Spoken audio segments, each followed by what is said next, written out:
Hello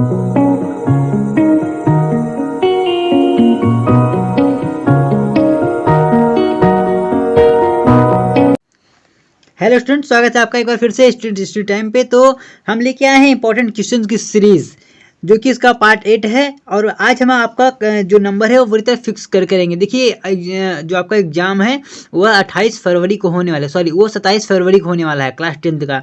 और आज तो 26 जनवरी है। तो सबसे पहले आप सभी को गणतंत्र दिवस की हार्दिक शुभकामनाएं। तो स्टूडेंट्स, हम इसको देखने वाले हैं। देखिए आपके सामने हम बहुत सारे क्वेश्चंस लाए हैं। हम आपको लगभग 10 से 15 क्वेश्चन आज आपका सॉल्व करा देंगे। मतलब वो लगभग फिक्स ही है, वो बार बार आते हैं। तो आपका बहुत ही अच्छा नंबर उठने वाला है। तो लगभग आप कह सकते हैं 60-70 नंबर आज आपका फिक्स हम यहाँ से करा देने वाले हैं। बाकी जो 30 नंबर आपके बचे हैं वो आपको प्रैक्टिकल ग्रुप में स्कूल से दिए जाएंगे।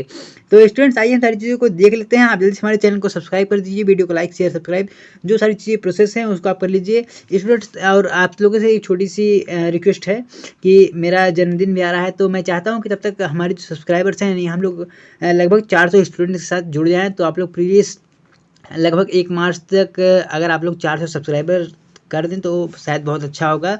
तो आइए हम देख लेते हैं क्या है कि विद्युत मोटर के सिद्धांत और संरचना कार्यविधि को सचित्र वर्णन कीजिए। ये देखिए, ये काफ़ी ज़्यादा इंपॉर्टेंट हो जाता है। ये वाला क्वेश्चन काफ़ी ज़्यादा इंपॉर्टेंट हो जाता है। विद्युत मोटर के सिद्धांत, संरचना तथा इसकी कार्यविधि। देखिए स्टूडेंट्स, तो विद्युत मोटर के सिद्धांत, संरचना तथा इसके कार्यविधि का सचित्र वर्णन कीजिए। ठीक है, ये काफ़ी ज़्यादा इंपॉर्टेंट इसलिए हो जाता है क्योंकि इसमें इसकी कार्यविधि और संरचना ये दोनों पूछा जाता है। ये लगभग 7 नंबर में आ सकता है। ये देखिए 2022 में आया हुआ था, 20 में आया हुआ था, 19 में भी आया हुआ था। और स्टूडेंट्स, अगर मैं आपको इसके अलावा को इसके अथवा में क्या क्वेश्चन आ सकता है, इसके अथवा में आ सकता है कि प्रत्यावर्ती धारा विद्युत जनित्र का एक कार्यकारी सिद्धांत लिखिए। ठीक है, आपको क्वेश्चन नहीं समझ में आ रहा होगा, मैं आपको बोर्ड का जो पेपर है हमारे पास है उसको मैं दिखा देता हूँ। देखिए, ये हमारा जो बोर्ड का पेपर है ये 2019 में मैंने कहा ना आया हुआ था। ये देखिए, क्या विद्युत मोटर का कार्यकारी सिद्धांत लिखिए। तो ये विद्युत मोटर वाला ये आ सकता है और ये लगभग 7 नंबर में आया हुआ था। यह 7 नंबर में आपके लिए आया हुआ था। इसके अथवा में आया था कि प्रत्यावर्ती धारा विद्युत जनित्र की जो उसका सिद्धांत है, उसकी कार्य है, उसकी संरचना सहित चित्र बना के लिखना था। तो ये आया हुआ था। ये काफ़ी ज़्यादा इंपॉर्टेंट हो जाता है। इसके बाद हम आपको क्या बताने वाले हैं, अगला जो क्वेश्चन काफ़ी ज़्यादा इंपॉर्टेंट है, विद्युत चुम्बकीय प्रेरण के नियमों का वर्णन करना है। ठीक है, तो इन सारे क्वेश्चन को आपको ध्यान दे देना। हमने सारी चीज़ों को बहुत अच्छे से पढ़ाया हुआ। अगर आपने वो सारी चीज़ें नहीं देखी तो उसका लिंक आपको नीचे डिस्क्रिप्शन में मिल जाएगा, या आप हमें कमेंट करके बता सकते हैं, उसका लिंक हमको प्रोवाइड कर देंगे पर्सनली। तो देखिए, इसके सिद्धांत पे आधारित एक डायनेमो का जो क्रियाविधि है उसका आपको सचित्र वर्णन करना है। ये आपके लिए वेरी इंपॉर्टेंट क्वेश्चन हो जाता है। ये आपके लिए काफ़ी इंपॉर्टेंट हो जाता है। हाँ, एक तीसरा, ये थोड़ा सा आपके लिए 2-3 नंबर में आ जाएगा लेकिन इम्पॉर्टेंट है। ये 2017, 18 और 19 में पूछा गया था। और ये 18-19 में पूछा गया था, इसका क्या मतलब हुआ, ये क्वेश्चन अगर इसके आगे नहीं आया हुआ तो इसके 2023 में आने के जो चांसेस है वो थोड़े से बढ़ जाते हैं। देखिए, समांतर क्रम में जुड़े 3 प्रतिरोधों के तुल्य, समांतर क्रम में जुड़े 3 प्रतिरोधों के तुल्य प्रतिरोध की सूत्र स्थापित कीजिए। तो हमने इसको बहुत अच्छे से इसको बताया हुआ था, इसको आपको वीडियो में जाके देख लेना है। आज हमको सिर्फ क्वेश्चन ही बताने वाले हैं कि क्वेश्चन कौन से इंपॉर्टेंट है। और इस टाइम पे आपको बस यही देखना है कि कौन सा क्वेश्चन आने वाला है। आपको इसमें हार्ड वर्क नहीं, आपको इसमें स्मार्ट वर्क करने की आवश्यकता है। आपके पास सिर्फ 1 महीने बचे हुए हैं जो कि काफ़ी कम होते हैं। तो देखिए, मानव नेत्र के सचित्र वर्णन करना है। देखिए, जो जिसके जितने पार्ट हैं आपको उसका पूरा वर्णन करना होगा। और इसके साथ साथ नेत्र द्वारा रेटिना पर प्रतिबिंब का बनना, किरण आरेख, मतलब वो कैसे इस चीज़ का प्रतिबिंब बनता है, सारी चीज़ों को हमने स्पष्ट रूप से मैंने एक 2D मॉडल इसको बनाया हुआ था, उसको मैंने दिखाया भी था। ये देखिए काफ़ी इंपॉर्टेंट हो जाता है। 2019-18 इसके पहले भी पूछे गए हैं, तो यहाँ पे जगह नहीं थी, उसको मैंने नहीं लिखा, लेकिन यह एग्जाम में हर साल पूछे जाते हैं। एग्जाम में एक और क्वेश्चन है, क्या कहते हैं उसे, मानव नेत्र का जो क्या कहते हैं, दूरदृष्टि दोष और निकट दृष्टि। ये आपके 2 नंबर या 3 नंबर में अधिकांश पूछ लिए जाते हैं कि क्या है, कैसे हैं, सारी चीज़ों के बारे में अक्सर पूछ लिए जाते हैं। इसके बाद जो आपका अगला क्वेश्चन आ जाता है, अगर हम अगले क्वेश्चन की बात करें, 1 मिनट माफ़ कीजिएगा स्टूडेंट्स, सेट कर लेते हैं। तो अगर मैं अगले क्वेश्चन की बात करूं तो अगला क्वेश्चन आपके सामने प्रिज्म का आता है। तो प्रिज्म का जो क्वेश्चन है ये भी काफ़ी ज़्यादा इंपॉर्टेंट हो जाता है। तो प्रिज्म द्वारा श्वेत प्रकाश किरण वर्ण विक्षेपण, देखिए वर्ण विक्षेपण का क्वेश्चन आपके लिए 2-3 नंबर में ये अलग से आ सकता है, या ये आपके लिए हो सकता है 4-5 नंबर में इतना बड़ा क्वेश्चन आपसे पूछ सकता है कि प्रिज्म द्वारा सफेद श्वेत जो वर्ण विक्षेपण होता है उसका कारण क्या, आखिर वो क्यों होता है, और कौन कौन से रंग का विचलन के कारण कोई मतलब किसका रंग विचलन कारण अधिक होता है। तो सबसे ज़्यादा नीले रंग का होता है, सबसे कम लाल रंग का होता है। ये आपके लिए VVIP क्वेश्चन यानी वेरी मोस्ट इंपॉर्टेंट ये आपके लिए बन जाता है। इसके बाद अगर मैं इसके आगे जो क्वेश्चंस मैं बता दूं तो इसके आगे का जो क्वेश्चन है छठवां क्वेश्चन, लगभग मैं आपके 10-15 क्वेश्चंस मैं आपको बता दूंगा और आपका नंबर लगभग फिक्स हो जाएगा।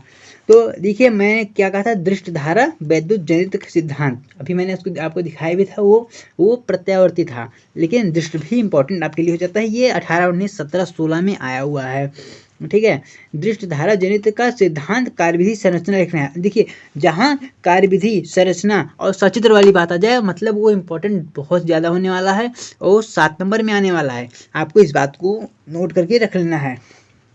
ये क्वेश्चन देखिए ये लगभग शायद आपके लास्ट के तीसरे चैप्टर से आया हुआ है कि जल संग्रहण क्या है। तो इसको आप अपने हिसाब से अगर आपने भूगोल को बहुत अच्छे से पढ़ा होगा तो इसको आप वहाँ बना सकते हैं कि जल हमारे लिए जल संग्रहण क्यों करना चाहिए, इसके क्या मतलब उपयोग में क्या ला सकते हैं, मनुष्य और जंतु के लिए लाभदायक क्यों है। तो जल हमारे लिए बहुत ज़्यादा इंपॉर्टेंट सोर्स है, ऐसा सब वहाँ पर आप वहाँ पर देखिए आपको हार्डवर्क नहीं आपको स्मार्ट वर्क करने की आवश्यकता है वहाँ पे एग्जाम में भी और यहाँ पे भी।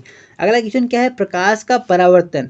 प्रकाश का परावर्तन कैसे होता है, आखिर सारी चीज़ों को हमने बहुत ही दोहरा के इसको मतलब कई बार उसको हमने रिपीट करके उसको बताया है।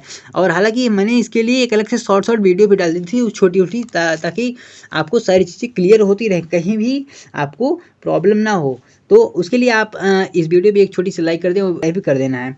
तो प्रकाश का परावर्तन का संक्षिप्त वर्णन कीजिए तथा परावर्तन के नियमों को भी समझाइए। तो परावर्तन को वहाँ पर हमने 2 नियम पढ़े हुए थे, तो 2 नियम मुझे बहुत अच्छे से आशा है क्योंकि आप बोर्ड का एग्जाम देने वाले हैं तो आपको बहुत अच्छे से याद होगा। क्वेश्चन इंपॉर्टेंट हो जाता है, 18, 17, 16 में पूछा गया है। इसके बाद 9th क्वेश्चन क्या है, प्रकाश के अपवर्तन को समझाइए। अब परावर्तन के बाद अपवर्तन के क्वेश्चन भी आने के चांसेस बहुत ज़्यादा हैं क्योंकि ये 2022 में आया है। इस बात को आप यहाँ पर नोट कर लेंगे। ये वाला क्वेश्चन जो है ये 2022 में अगर आया है तो 23 में आने के चांसेस इसके थोड़े से बढ़ जाते हैं। और तथा अपवर्तन के नियम लिखिए तथा लेंस के प्रकार भी बताइए। हमने एक बहुत ही अलग वीडियोस में हमने आपको बोर्ड के पेपर्स को दिखाया था कि कैसे कैसे हम बोर्ड को एग्जाम में पेपर को आखिर हम कैसे लिखेंगे। तो उसको अगर आपने नहीं देखा तो वीडियो आप जाके देख लीजिएगा। 10वां क्वेश्चन क्या है कि नेत्र के आइरिस तथा कार्निया, जो इसका आइरिस आगे था कार्निया पीछे था, मतलब ये आगे वाला जो उठा वाला भाग है, ठीक है। कार्निया के बारे में बताइए कार्निया जो इसके आगे वाला उठा वाला भाग होता है और आइरिस जहाँ से मानव नेत्र का रंग वो निर्धारित होता है उसे क्या कहते हैं, आइरिस कहते हैं। के बारे में बताइए। दूरदृष्टि दोष, मैंने आपसे कहा था ना कि दूरदृष्टि दोष ये बहुत ज़्यादा इंपॉर्टेंट हो जाता है। ये आपसे 3 नंबर में 2 नंबर में लेकिन ये पूछेगा, ये कहीं ना कहीं पूछेगा ही। इसके निवारण को भी बताइए, इसका निवारण क्या है इसको आपको बता देना है। तो ये क्वेश्चन भी इंपॉर्टेंट हो जाता है आपके लिए। अब अगर मैं इसके अलावा मैं आपको कुछ क्वेश्चंस और भी मैं बताना चाहूँ जो कि इम्पोर्टेंट हो जाते हैं आपके लिए, तो ये देखिए मैंने कहा था ना कि दूरदृष्टि दोष का क्वेश्चंस आता है। तो यहाँ पर देखिए आपके सामने है, यहाँ पर दूरदृष्टि दोष का जो क्वेश्चंस है वो पूछा गया है। दूरदृष्टि दोष तथा इसको दूर करने का निवारण क्या है। इसके अलावा एक दूसरा क्वेश्चन है कि प्रकाश के प्रकीर्णन से आप क्या समझते हैं। ये क्वेश्चन भी थोड़ा बहुत इंपॉर्टेंट हो जाता है, थोड़ा बहुत नहीं लेकिन इंपॉर्टेंट आपके एग्जामिनेशन से हो ही जाएगा। प्रकाश का जो रंग है वो नीला क्यों होता है, ये क्वेश्चन भी पूछा जा सकता है। एक क्वेश्चन और है कि नेत्र की स्पंदन क्षमता को आपको बताना है कि नेत्र की आखिर स्पंदन क्षमता क्या है। तो ये भी आपके लिए कुछ इम्पोर्टेंट हो जाता है कुछ हद तक। और इसके अलावा अगर मैं आपको दिखा दूँ सेट 5 में अगर मैं आपको दिखाऊँ इम्पोर्टेंट क्वेश्चन, मैं यहाँ फिजिक्स की बात कर रहा हूँ। तो ये देखिए ये जो आपके न्यूमेरिकल है, न्यूमेरिकल आपके लिए बहुत ज़्यादा इंपॉर्टेंट है। ये देखिए उत्तल दर्पण तथा उसके फोकस के बीच, उत्तल दर्पण तथा उसके फोकस के बीच स्थित बने प्रतिबिंब की प्रकृति स्थिति, सारी चीज़ों को आपको किरण आरेख से खींच के बताना है। आप इतनी मेहनत करेंगे और सिर्फ आपको 2 नंबर मिलने वाले हैं। तो सारी चीज़ों को थोड़ा सा ध्यान दीजिएगा। हाँ, एक अगर मैं केमिस्ट्री में आपकी अगर थोड़ी सी हेल्प करना चाहूँ तो प्लास्टर ऑफ पेरिस का आप सूत्र बहुत अच्छे से याद कर लीजिएगा, वो इंपॉर्टेंट हो जाता है। तो स्टूडेंट्स मैं आपको ज़्यादा समय बर्बाद नहीं करूँगा, तो आज की वीडियो के लिए इतना ही, मिलेंगे आपको फिर से किसी नए वीडियो किसी नए टॉपिक के साथ। आप हंसते रहिए मुस्कुराते रहिए और चैनल को आप सब्सक्राइब भी कर लीजिए। और हमारा एम जो है 400 तक पहुँचने का, वो भी 1 मार्च का, उसके लिए अगर आप कर देते हैं तो बहुत बहुत धन्यवाद। जय हिंद, जय भारत।